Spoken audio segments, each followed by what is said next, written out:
Welcome to the second part of part one of our screencast. We're going to be doing one more example.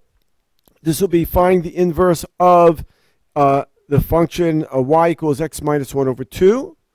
We might want to make that a little bit bigger so you can see it. And while we're working on this problem, we want you to work on your own problem. So what we want you to do is write this problem right here. We want you to write this down on a piece of paper.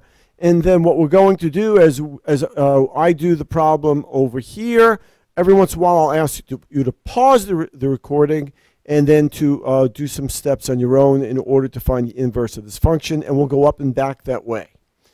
So let's review the steps.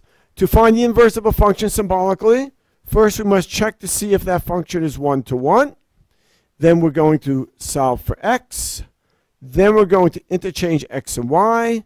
And finally, we're going to replace y with a notation for the inverse function, which is that little f with a -1 at as a superscript.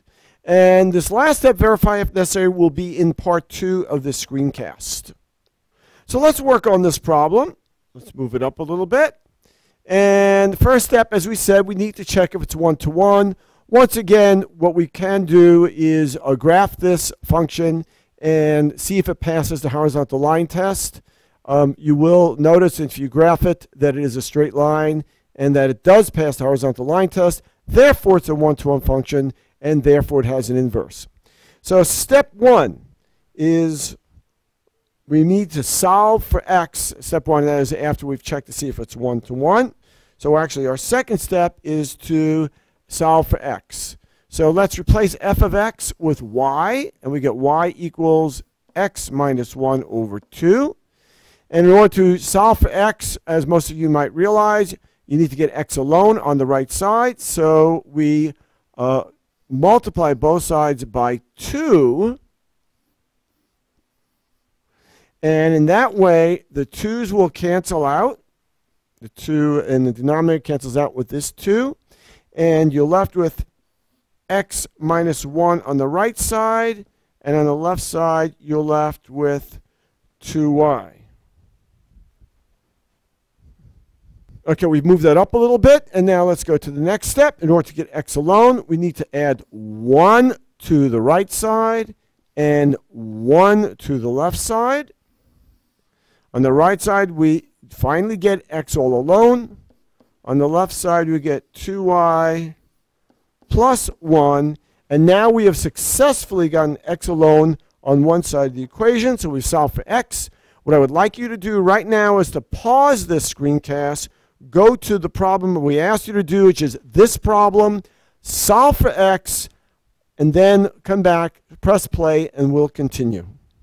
Okay, presumably you have solved for x in your function. So let's go back to our problem. And we'll do it on the right side of the board. And if you remember, the next step is to interchange x and y. So what we're going to do is on the left side, instead of y, we're going to put x. So we get 2x. Let me just erase that and fix it up. So we're going to get 2x. And there's where we put x plus 1. Equals, and now we're switching that x with the y. So we get y here. Notice we interchange the x and the y's.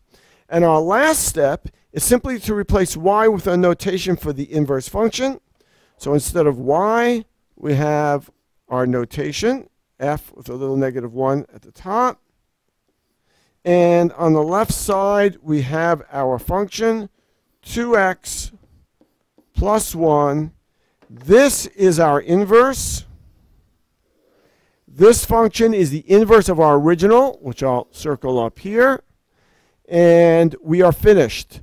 Once again, the last step will be to verify that these are inverses, and we will be doing that in part 2 of our screencast. So what I'd like you to do right now is go back to your function where you solve for x.